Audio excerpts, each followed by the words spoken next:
बिस्मिल्लाहिर्रहमानिर्रहीम। इब्तिदा है रब्बे जलील के बाबरकत नाम से जो दिलों के भेद खूब जानता है। लाखों करोड़ों दुरूद और सलाम आका दो जहां सल्लल्लाहु अलैहि वसल्लम और उनकी याद पर। नाज़रीन मोहतरम, आज के प्रोग्राम में आपका खैर मकदम किया जाता है। आज के प्रोग्राम में हम बात करेंगे आज़ाद कश्मीर की सियासत के साथ साथ हल्का 2 की सियासत के हवाले से और इसके अहम अनासर के हवाले से। आज के हमारे मेहमान हैं सोहेल सरफराज एडवोकेट साहब, जो उम्मीदवार असम्बली हैं हल्का नंबर 2 से। सोहेल साहब, बहुत शुक्रिया आपके कीमती वक्त का। मेहरबानी। आपके वालिद साहब ने हल्का 2 की सियासत में जो है वो जिंदगी दी है और आखिरी वक्त तक वो कारकुनान के दफा के लिए वो लड़ते रहे हैं। उनके जाने के बाद आपने सियासत में आने का फैसला किया, एक इलेक्शन छोड़ के आप सियासत में आए हैं और आपने ऐलान किया है बाकायदा कि आप इलेक्शन लड़ेंगे। इसकी क्या वजह है कि आपने पिछला इलेक्शन नहीं लड़ा और इस इलेक्शन में, क्योंकि अगर आप अपने वालिद साहब की वजह से इलेक्शन में आना चाहते थे तो आपके पास एक ऑप्शन था कि आप पिछला इलेक्शन लड़ें। उसके साथ साथ क्या ये जरूरी है कि आप कैप्टन सरफराज साहब के साथ ज्यादा हैं तो आपने इलेक्शन लड़ना है? क्या ये किसी और का इस्तेहकाक नहीं हो सकता? और ये मोरूसी सियासत को आप क्यों परवान चला रहे हैं? बहुत शुक्रिया जी आपका वक्त देने का। बहुत से सवाल आपने एक ही सवाल में कर दिए हैं। तो सबसे पहले जी बात यह, वालिद साहब का मेरा इंतकाल हुआ था 2012 में। मैं 1998 में यहाँ से चला गया था, इंग्लैंड सेटल हो गया था, लेकिन 98 से पहले तक मैं उनके साथ मुतहरक रहा हूँ। तमाम इंतखाबात के अंदर सियासी तौर पे मैं फुल एक्टिव था, बल्कि उस वक़्त मैं डिस्ट्रिक्ट मीरपुर का चीफ ऑर्गेनाइजर था जब मैं यहाँ से गया हूँ। लेकिन मैं तकरीबन यहाँ से पैक करके उधर सेटल हो गया था। वालिद साहब मेरे इंतहाई मुतारक रहे सियासत के अंदर और बड़ी मुश्किलात नामसाइद हालात में भी वो मुतारक रहे सियासत के अंदर। और 2012 अपनी यानी विसाल तक वो सियासत में मुतारक रहे। लेकिन आप एक देखें कि उनकी सारी सियासी तारीख के अंदर बहुत लोग यानी मीरपुर के अंदर, डिस्ट्रिक्ट मीरपुर के अंदर, और उनका एक सियासी किरदार था असूलों के हिसाब से, उनकी सच्चाई के हवाले से लोगों ने उनका साथ नहीं छोड़ा। मेरे लिए सिर्फ एक चीज जहन में थी कि अगर 50 साल मेरे वालिद ने एक मेहनत की हुई है, एक काम किया हुआ है, तो आज अगर उनके विसाल के बाद जो हल्के के लोग हैं उनको मुझे ऐसे बेयार और मददगार नहीं छोड़ना चाहिए। उन्होंने अपने कारकुनान का दिफा किया, दिफा किया। ना सिर्फ कारकुनान का जी, बहुत सारे लोग ऐसे हैं जो सियासी तौर पे एक्टिव नहीं भी होते, सियासत में नहीं भी हैं। तो मैं समझता हूँ हल्के के अंदर एक वो जो खला पुर हुआ था, खला बन गया था उनकी वो विसाल के बाद, एक उसको पुर करना जरूरी है। और जो हमारा ये वतन है, मिट्टी है, हमारा शहर है, इसका हम पे कर्ज है। तो इसलिए मैं वापस आया हूं इस कि मैं कोई थोड़ा बहुत भी अगर अपना हिस्सा डाल लूं कोई अच्छाई के कामों में, तो बिल्कुल मैं समझूंगा मैं कामयाब हो गया हूं। आप अपने वाला साहब के मिशन को लेके चाहते हैं? मिशन, सॉरी, उसको आप पिछले इलेक्शन में आप क्यों नहीं? जी मैं सॉरी, मैं बता रहा था बहुत से सवाल आ गए तो बारी बारी में जवाब देता हूं। पिछले इलेक्शन में जी 2011 से पहले हमारा सियासी तौर पे इख्तलाफ था पार्टी विद इन पार्टी। 2001 में वो यानी शुरू से रहा, बाद बीच में 1-2 दफा हम लोग इकट्ठे भी होते रहे लेकिन इख्तलाफ हो जाता रहा। 2011 में मैं तो इधर था नहीं, हम भी महसूस करते थे वालिद साहब की इतनी उम्र हो गई है, तो अगर हमारा इत्तेहाद हो जाता विद इन पार्टी, तो उस पर एक बात हमारी तय हुई। उसके मुताबिक 11 का इलेक्शन हुआ। 16 का इलेक्शन मैं बिल्कुल मुतहरक रहा हूं, लोगों से राब्ते में रहा हूं, लेकिन देखें मैं झूठ बोल के, बेईमानी करके, वादा खिलाफी करके मेंबर असेंबली बन जाता हूं या उम्मीदवार असेंबली बन जाता हूं। सारी जिंदगी में लिख सकता हूं कि साबिक उम्मीदवार असेंबली, लेकिन मेरा ज़मीर मुतमय्यन नहीं है कि मैंने बेईमानी की हुई है। मैं एक बात पे मेरे साथ साथियों की नाराजगी भी हुई, बाज लोग तलखी भी करते रहे मेरे साथ कि आपके साथ आप इस तरह कर रहे हैं, इस तरह कोई नहीं करता। मैंने कहा मैं बाकियों का जिम्मेदार नहीं हूं, मैं जो सियासत को इबादत समझता हूं और इबादत में ये चीज आती है कि आप जो बात करते हैं उस पर पैरा दें। तो 2016 के इलेक्शन में चूंकि हमारी एक बात तयशुदा थी, इस वजह से मैं इलेक्शन नहीं लड़ा था, अदरवाइज और कोई मसला नहीं था। आपकी बात तयशुदा थी। एक चीज और रहेगी, मोरूसी सियासत, मोरूसी, हाँ एक रहेगी।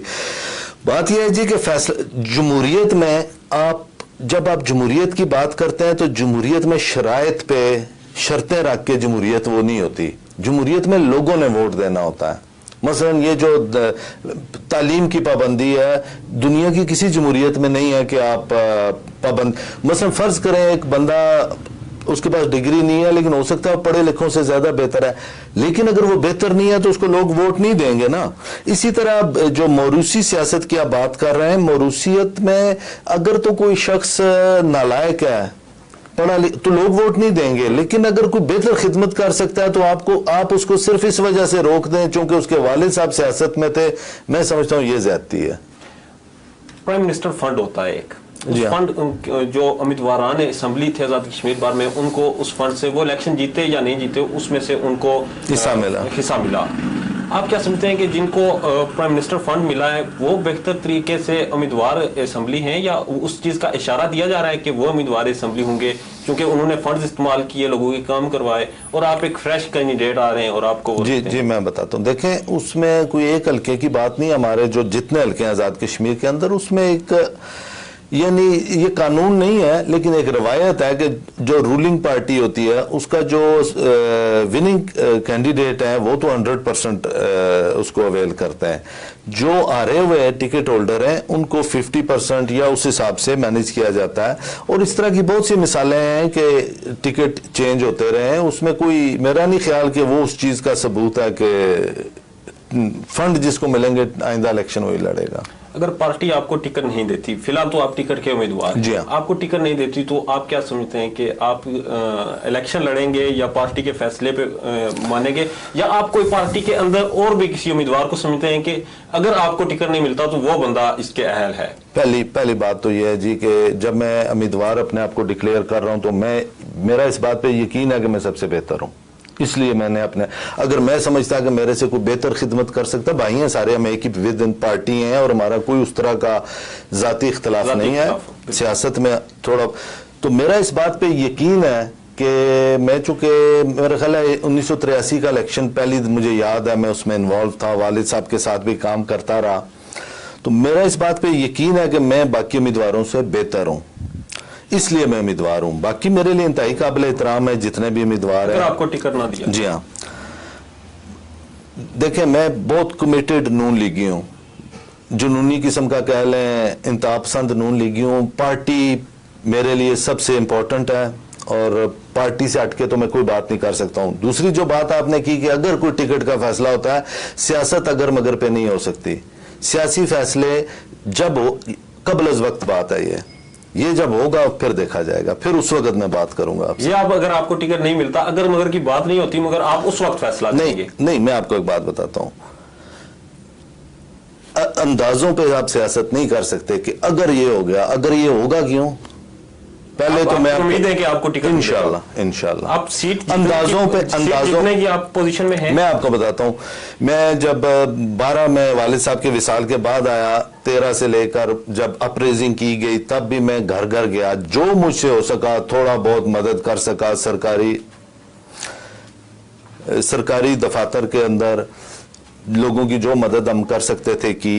उसके बाद भी खालकाबाद से लेकर पलाक तक मैं एक चीज कह सकता हूं कि मेरा नहीं ख्याल पीपल्स पार्टी और पीटीआई भी उतनी लोगों से राब्ते में है जितना मैं हूं, और जिन लोगों का ताल्लुक मेरे वालिद के साथ था उन्होंने बड़ी खुशी का इजहार किया कि हम बड़े खुश हुए हैं कि कप्तान साहब का बेटा आया वापस, और हम शायद सियासी तर्ज पे अवाम की खिदमत करना चाहते हैं। मैं बिल्कुल जी, इंशाल्लाह मैं अल्लाह से दुआ करता हूं कि ये जो सियासी करप्शन बिल्कुल कॉमन है, मैं कई दफा लोगों से भी कहता हूं कि जिंदाबाद के नारे ना लगाया करें, जिसकी सपोर्ट करते हैं उसको भी सवाल करें, आप कोई फरिश्ता नहीं होता, और अगर मैं गलती करता हूं बिल्कुल मेरा साथ ना सिर्फ साथ दें, मेरा रास्ता रोकें कि तुमने हमारे साथ ये ज्यादती की है, और जिसको वोट देते हैं कम अज कम उसका ये भी जरूर चेक करें कि उसका सोर्स ऑफ इनकम क्या है, उसका अपना घर किस तरह चल रहा है। जिस शख्स का सोर्स ऑफ इनकम नहीं है, अपनी कोई कारोबार नहीं है, कोई सोर्स ऑफ इनकम नहीं है, ये बहाना कि इंग्लैंड से रिश्तेदार पैसे भेज देते हैं, जो उम्मीदवार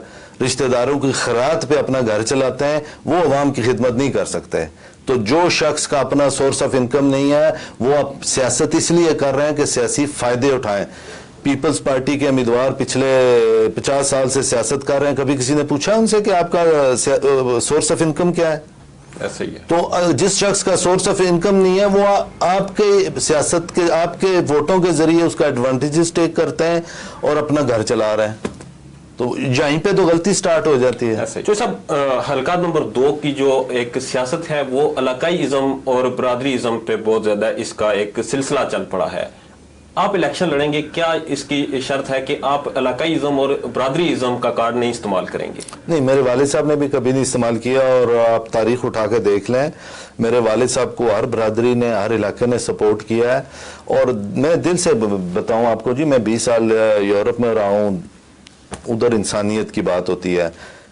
ये जो है ना, ये जैलों वाली सोच है कि कह देना कि ये बरादरी सारी गलत है और ये बरादरी सारी अच्छी है। हर बरादरी में अच्छे बुरे लोग होते हैं। इस बात को मानते हैं कि हल्का 2 में बरादरीज़म का कार्ड ज्यादा तौर पर इस्तेमाल किया जाता है?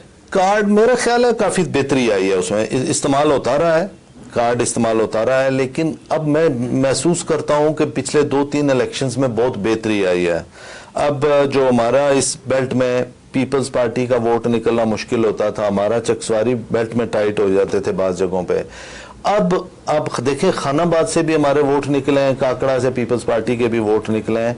तो मेरा ख्याल है ये अच्छी तब्दीली है, लोग मर्जी से वोट दें। जब तक जिसको कहते हैं ना सही जमहूरियत नहीं आती, आपके मसाइल हल नहीं होंगे। तो जमहूरियत में ये है कि लोग मर्जी से वोट दें, अपनी मर्जी से अपनी पसंद के वोट उम्मीदवार को वोट दें। और जहां तक बरादरी की बात है जी, मैं इंसानियत पे यकीन रखता हूं, मेरे लिए वो तमाम लोग काबिल एहतराम है। और मैं समझता हूं मेरी अगर बरादरी की बात है तो मेरी बरादरी मुस्लिम लीग है, जो मुस्लिम लीगी है मैं उसको अपनी बरादरी समझता हूं। एक बात क्लियर कर दें, आप हल्का की सियासत करना चाहते हैं या रियासती सतह की? नहीं, उसमें बात यह है जी, हल्का तो बुनियाद है मेरी। तो जाहिर है जब मैं यहाँ से असेंबली का इलेक्शन लड़ रहा हूं तो मुझे रियासत की सियासत करनी पड़ेगी ना, तो मैं जाहिर है रियासती सतह का एक सवाल है कि फारूक हैदर साहब इलेक्शन से पहले कहते थे कि वो एहतसाब करेंगे और पीपल्स पार्टी दौर में जो करप्शन हुई है उसको वो एक्सपोज करेंगे। क्या वजह है कि अभी तक एहतसाब नहीं कर पाए? देखें जी, जो एक बात तो आपको भी पता है, मैं हुकूमत का हिस्सा नहीं हूं, मैं पार्टी का हिस्सा हूं। जाहिर है बेहतर जो फारूक हैदर साहब अपने बात का जवाब वो बेहतर दे सकते हैं। आप उस पार्टी का हिस्सा तो है, बिल्कुल, आप समझते हैं बिल्कुल, मैं बिल्कुल नहीं, मैं ना सिर्फ जी चाहता हूं कि आजाद कश्मीर के अंदर, पाकिस्तान के भी अंदर सही एहतसाब होना चाहिए। जो लोग देखें, कोई पाकिस्तानी या कोई कश्मीरी ऐसा नहीं होगा जो इस बात पे खुश नहीं होगा कि अगर किसी ने करप्शन किया तो उसको पकड़ें, उसकी जायदादें जब्त करें, जो कानून कायदे के मुताबिक है उसको सजा दें, और जो भी ये काम करेगा उसको अप्रिशिएट करेंगे सारे लोग। और मैं समझता हूं पाकिस्तान के अंदर भी और आजाद कश्मीर के अंदर भी वो लोग कौमी हीरो होंगे जो सही, लेकिन एहतसाब सही एहतसाब होना चाहिए। सिर्फ जो पाकिस्तान के अंदर पिछले 6 साल से हो रहा है कि सिर्फ किरदार कुशी है इलेक्शन में, सियासी बुनियाद पे देखें ना, ये मसलन जिस कानून के तहत आप एक शख्स को पकड़ते हैं फिर या सबको पकड़ें, लेकिन कोई ऐसा जो इंसानियत के खिलाफ, गैर इंसानी बेसिक ह्यूमन राइट्स हैं जो यूनाइटेड नेशंस के, उनके खिलाफ हो, उसको तो कोई नहीं मानेगा। और ये पाकिस्तान के अंदर जो पिछले 6 साल में तमाशा हुआ है, हम नहीं चाहते कि उस तरह का हो। फेयर ट्रायल होना चाहिए और जो करप्शन में इन्वॉल्व है उन सब के खिलाफ कार्रवाई होनी चाहिए। मुस्लिम लीग नून की गवर्नमेंट ने कोई बड़ा पैकेज नहीं दिया, मीरपुर में कोई बड़ा प्रोजेक्ट नहीं दिया, गुड गवर्नेंस की गवर्नमेंट कहलाई है ये। जी हाँ, तो जी। आप क्या इसका भी जवाब फारूक हैदर साहब देंगे या पार्टी के साथ वाबस्तगी का? नहीं, मैं आपको बताता हूँ। देखें जी, बड़ा पैकेज से मुझे नहीं समझ क्या मुराद है आपकी। सड़कें हमारी बहुत अच्छी बनी हैं, मीरपुर शहर के अंदर देखें, ये मुस्लिम लीग के मरहून मिन्नत हैं। हल्का नंबर 2 के अंदर भी कामकाज हुए हैं और आप देखें कि सीट आज भी पीपल्स पार्टी के पास है। उसके बाद और उसका क्रेडिट मियां नवाज शरीफ और राजा फारूक हैदर खान को जाता है, जिन्होंने हमारे फंड्स बढ़ाए, जिस वजह से अब मुझे याद है पहले हमारे फंड्स बहुत कम होते थे। फंड्स बढ़ने की वजह से आप यहाँ से बिम्बर की रोड देख लें, अभी जो आपकी बिम्बर से समानी देख लें, आपकी जितने डिस्ट्रिक्ट लेवल्स पे रोड्स हैं वो बहुत अच्छी इंफ्रास्ट्रक्चर बना है। सबसे बड़ा देखें जी क्रेडिट जो मेरा ख्याल है इससे पहले नहीं हुआ कि आपके 4 साल दौर में, राजा फारूक हैदर खान साहब के 4 साल दौर में कोई एक करप्शन का स्कैंडल नहीं है, कोई शोर इस तरह का नहीं पड़ा। बाकी हॉस्पिटल्स के हवाले से मेरा ख्याल है ये इफ्तिताह जो मीरपुर में था यूनिट, ये कहते हैं जी फलांग, ये बड़े काबिल क्रेडिट खेला जाता है। क्रेडिट मैं नहीं समझता हूं कि अगर मैं भी कोई सड़क लेके आता हूं तो मैं जाती पैसे से तो नहीं बनाता हूं, वो पब्लिक मनी है, उस पे क्रेडिट और ये तख्तियां नहीं होनी चाहिए। लेकिन मैं ये नहीं कहता हूं कि जी हर चीज ठीक है, लेकिन बहुत चीजें बेहतर हुई हैं और बहुत बेहतरी की अभी गुंजाइश है। नून लीग गवर्नमेंट ने तालीमी पैकेज को मनसूख किया था, उसके बाद अदालत ने फैसला दिया, कुछ बहाल हुए अदारे, कुछ नहीं। आप तालीमी पैकेज के इस फैसले को किस नजर से देखते हैं? देखें जी, सबसे पहली बात है अदालती फैसले पे मेरा ख्याल है मैं कमेंट नहीं करना चाहिए। गवर्नमेंट ने जो फैसला तो उसको तो उन्होंने खत्म किया था, चूंकि पीपल्स पार्टी ने तालीमी पैकेज दिया था और उसको राजा फारूक साहब ने आते ही उसको कलादम करा दिया। देखें जी, उसमें बहुत से खला थे। पीपल्स पार्टी का हमेशा तो इम्तियाज रहा है कि वो जब भी आए उन्होंने उछल कूद इदारों को तबाही किया है। आपने पैकेज तो दे दिया, पैसे कहां से आएंगे उसके फंड्स? जब तक आपका बजट में सारा वो यानी नहीं होगा तो आप किस तरह चलाएंगे? वो जा रहे थे, उन्होंने इतना ऐलान कर दिया कि आइंदा आने वाले फंसे हैं। ये सारे इश्यूज थे, इस वजह से उसको किया गया है। लेकिन ये हुकूमती मामलात है, मैं समझता हूँ वो बेहतर समझते हैं और बेहतर जवाब दे सकते हैं। जब रीजन की बात की जाए मीरपुर की और मीरपुर के आसपास के इलाकों की, तो लोग बड़ा गिला करते हैं कि रोठोआ आर्याम के हवाले से हम बात नहीं करते। रोठोआ आर्याम पुल पे काफी गवर्नमेंट्स आई और चली भी गई, नून लीग गवर्नमेंट ने अभी तक इसको मुकम्मल क्यों नहीं करवाया?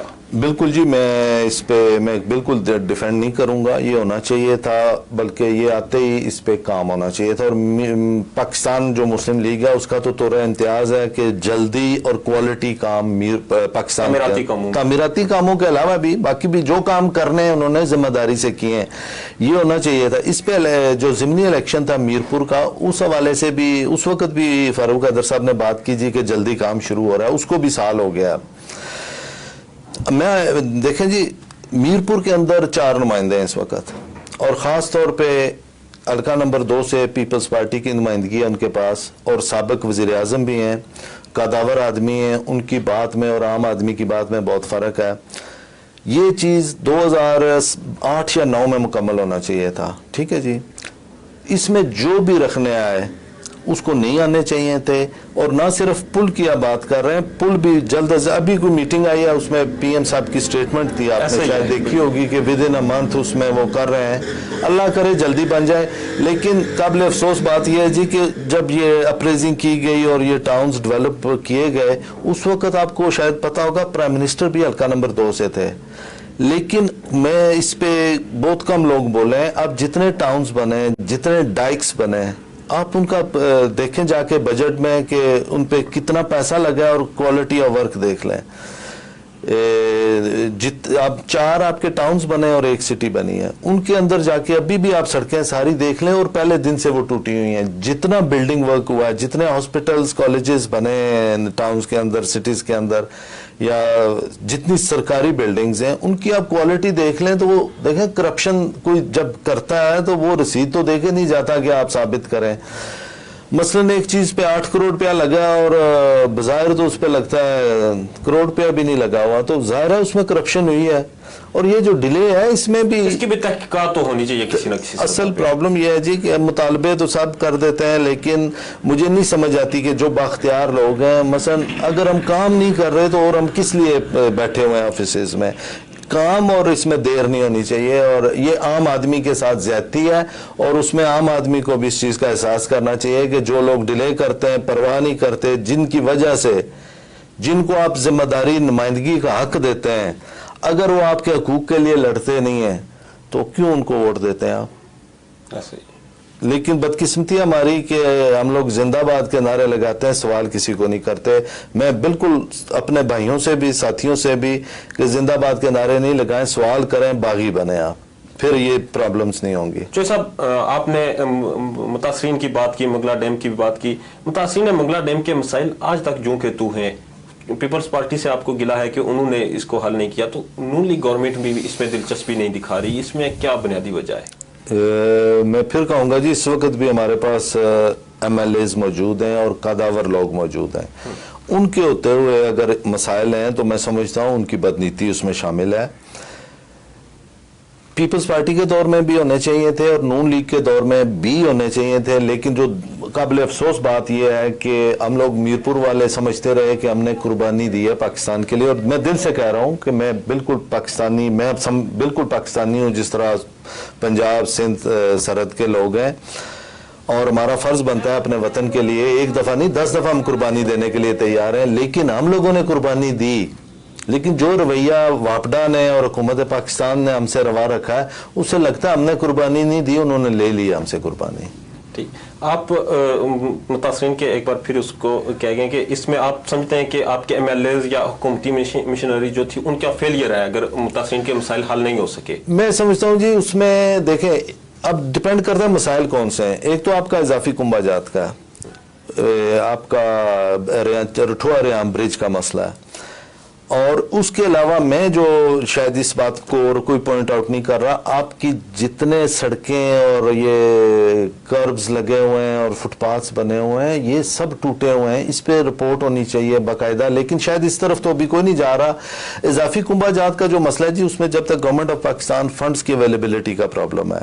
रठुआ रेयाम ब्रिज में अभी उसको कुछ डिजाइनिंग का प्रॉब्लम आ रहा है, उस पर प्राइम मिनिस्टर ने रिपोर्ट ली है। मैं समझता हूँ जो महीने तक क्लियर हो जाएगा, उस पर कर तो रहे हैं, लेकिन मैं समझता हूँ ज्यादा करना चाहिए था, ज्यादा जल्दी होना चाहिए था, ताकि हम लोग समझें कि हमारी कुर्बानी को कुर्बानी समझा गया। गुज़िश्ता कुछ अर्सा पहले मीरपुर में जलजला आया और एक बड़े पैमाने पे तबाही हुई। मुस्लिम लीग नून गवर्नमेंट ने उस जलजले के हवाले से और मुतासरीन के हवाले से भी कोई बड़ा काम नहीं किया जिसको खातिर गिना जा सके। उसके बदले में एनजीओज और दूसरे अदारों ने काफी काम किया। आप क्या समझते हैं कि मुस्लिम लीग गवर्नमेंट ने, नून लीग की गवर्नमेंट ने भी उधर क्यों नहीं काम किया? जी बिल्कुल, प्राइम मिनिस्टर साहब मीरपुर तशरीफ लाए थे। प्राइम मिनिस्टर साहब एक्सपेक्ट कर रहे थे, जो prime minister of Azad Kashmir हैं, कि ज़ाहिर है इतना बड़ा आसानिया हुआ है गवर्नमेंट ऑफ पाकिस्तान उस पर, चूँकि आपका सारा सिस्टम ही पाकिस्तान के चल, आपका जो अपना बजट है उसमें तो ज़्यादातर आपकी तनख्वाहों में निकल जाता है। यानी काबिल अफसोस बात यह है जी कि प्राइम मिनिस्टर ऑफ पाकिस्तान तशरीफ लाए यहाँ पे, और उस पे जो पार्टी प्रेसिडेंट हैं पीटीआई के, उन्होंने बड़ा जोर लगाया, इधर बड़ा मुतालबात पेश किए, और लोग एक्सपेक्ट कर रहे थे कि प्राइम मिनिस्टर ऑफ पाकिस्तान यहाँ तशरीफ लाएं तो मरहम रखेंगे। बड़े उन्होंने बिल्कुल लापरवाही दिखाई, बिल्कुल हम लोगों को उन्होंने टच ही नहीं किया और एक पैसे का ऐलान नहीं किया। उसमें देखें, आपका जो भी इस तरह के कुदरती आफात आती हैं उसके लिए गवर्नमेंट ऑफ पाकिस्तान से आता है आपको फंडिंग, और उसके अलावा भी आपका बजट सारा उधर से ही आता है। उस पर गवर्नमेंट ऑफ पाकिस्तान ने बिल्कुल बेहसी का मुजाहरा किया है। गवर्नमेंट ऑफ आज़ाद कश्मीर उनको लिखती रही है, कोशिश करती रही है, लेकिन उधर से फंड्स नहीं आए। गवर्नमेंट ऑफ आज़ाद कश्मीर के बस में जो था, जो हमारे फंड्स अवेलेबल थे उसके मुताबिक उन्होंने किया, लेकिन मैं फिर भी कहूंगा कि उस तरह नहीं कर सके। लेकिन उसमें लायके तहसीन है वो लोग, और खराज तहसीन के मुस्तहिक हैं एनजीओज, और बहुत लोग ऐसे हैं जिन्होंने पता भी नहीं चलने दिया और करोड़ों की लोगों की मदद की है। लेकिन गवर्नमेंट ऑफ आज़ाद कश्मीर को भी करना चाहिए था, लेकिन उसमें मैं ज्यादा कसूरवार समझता हूं गवर्नमेंट ऑफ पाकिस्तान को। जो साहब, प्रोग्राम का वक्त करीब आ चुका है, वाइंड अप करते हैं हल्का। इलेक्शन में आपकी जो है तरजीहात क्या होंगी, और अगर आप इलेक्शन जीते हैं कि ऐसा क्या आप करेंगे कि हल्का की अवाम आपका इंतखाब करे? देखें जी, उसमें 3-4 चीजें। एक तो वो आपने आगे मुझसे बात की थी कि आप रियासत की सियासत करेंगे या हल्के की। मैं आपको एक बताऊं, आप रियासत के अंदर, मैं चूंकि मैं इधर आज़ाद कश्मीर की सियासत कर रहा हूं तो इसकी बात कर रहा हूं, लेकिन ये पाकिस्तान में भी ये चीज़ ज़रूरत है। आज़ाद कश्मीर के अंदर अभी तक आपका इंफ्रास्ट्रक्चर मुकम्मल नहीं है। आपके स्कूल, कॉलेजेस, हॉस्पिटल्स नहीं है। बुनियादी ज़रूरतें जो हैं, आम आदमी, मैं जब बात कर रहा हूँ गरीब आदमी, आम आदमी जो फाइनेंशियली तगड़े हैं या पावर में एलीट क्लास है, या जो एलीट क्लास हैं, उनके लिए ये मुल्क जन्नत है जी, उनके लिए जन्नत से भी बढ़ के है। लेकिन जो अक्सरियत है, 60-70% लोग हैं, उसमें 30-40% तो वो लोग हैं जिनके लिए ये मुल्क दोज़ख से भी बुरा है। कुछ लोग हैं जिनके लिए बस ठीक है। आपका जब तक इंफ्रास्ट्रक्चर मुकम्मल नहीं होता, आप गवर्नमेंट लेवल पे तमाम लग्जरीज बंद हो जानी चाहिए।